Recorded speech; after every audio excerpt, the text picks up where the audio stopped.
Heera gold ఆస్తులను ED వేలం వేసింది. సుప్రీంకోర్టు ఆదేశాలతో నౌహీరా షేక్ హీరా గ్రూప్ నకు చెందిన 159 కోట్ల విలువైన 23 ఆస్తులను వేలం వేసింది. గతంలో ఏడాదికి 36% పైగా రాబడి ఇస్తామని పెట్టుబడిదారులకు హీరా గ్రూప్ హామీ ఇచ్చింది. దేశవ్యాప్తంగా 5,978 కోట్లకు పైగా నిధులు సేకరించింది. పెట్టుబడిదారులకు అసలు డబ్బు కూడా తిరిగి చెల్లించలేదని ఈడీ గుర్తించింది. ఈ క్రమంలో సుప్రీంకోర్టు ఆదేశాల మేరకు ఈ వేలం నిర్వహించింది.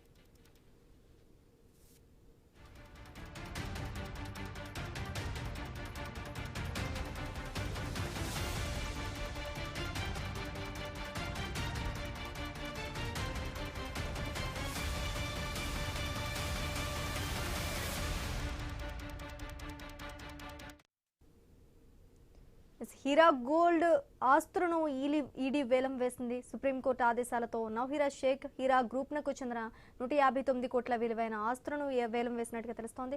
ఇక ఇదే అంశానికి సంబంధించి పూర్తి డీటెయిల్స్ మా ప్రతినిధి రత్నకుమార్ అందిస్తారు.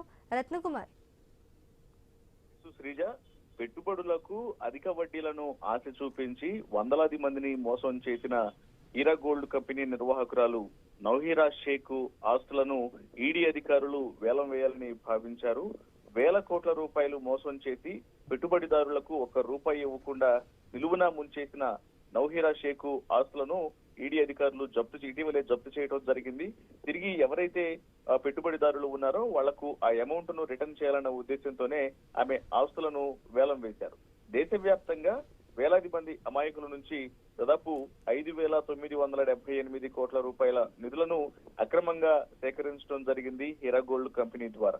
వాగ్దానం చేసిన లాభాలను ఇవ్వకపోగా, అంటే ఆమె వారి దగ్గర నుంచి పెట్టుబడులను తీసుకునేటువంటి సందర్భంలో పెట్టుబడిదారులకు ఏడాదికి ఏకంగా ఆమె ఇచ్చినటువంటి సొమ్ముకు 36% పైగా రిటర్న్స్ ఇస్తామని నమ్మబలికి ప్రజలను అట్రాక్ట్ చేయడం జరిగింది. అదే రకంగా వాళ్ళంతా ఆమె దగ్గర పెద్ద ఎత్తున ఇన్వెస్ట్ చేశారు. పెట్టుబడులు పెట్టిన అనంతరం కొన్ని నెలలు మాత్రమే వారికి వడ్డీని ఇవ్వటం జరిగింది. ఆ తర్వాత కనీసం ఇచ్చినటువంటి అసలు డబ్బులను కూడా ఇవ్వకుండా నిలువున ముంచేయడంతో పోలీసులను ఆశ్రయించడం జరిగింది.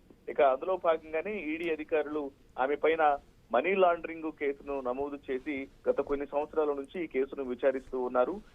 పెద్ద ఎత్తున దాదాపు 5,000 కోట్ల రూపాయలకు పైగానే జనాలను వివిధ రాష్ట్రాలకు సంబంధించి కేవలం హైదరాబాద్ మహానగరమే కాకుండా అనేక ప్రాంతాల ప్రజలను మోసం చేసిందన్న విషయం తెలుసుకున్న తర్వాత మనీ లాండరింగ్ కేసు నమోదు చేసి ఆమె ఆస్తులను జప్తు చేయడం జరిగింది. ఇక ఇందులో భాగంగా ప్రస్తుతం ఆమె ఆస్తులకు సంబంధించి హీరా గ్రూప్ కు సంబంధించిన 159 కోట్ల రూపాయల విలువైన 23 ఆస్తులను జప్తు చేసి ఈ వేలం నిర్వహించింది. ఈ 159 కోట్ల రూపాయలను మోసపోయిన ప్రజలు ఎవరైతే ఇన్వెస్ట్మెంట్ చేసిన వారు ఉన్నారో వాళ్ళందరికీ ఇవ్వాలన్నటువంటి ఉద్దేశంతోనే ఈడీ అధికారులు ఈ వేలం వేసినట్లు కూడా తెలుస్తోంది. మార్కెట్ నిబంధనలకు విరుద్ధంగా అతి తక్కువ కాలంలోనే అసాధారణమైన లాభాలు ఇస్తామని చెప్పి అనేక రకాల స్కీమ్లను ఓపెన్ చేయడం జరిగింది. అందులో భాగంగానే ఆమె పెద్ద ఎత్తున వసూళ్లకు పాల్పడింది.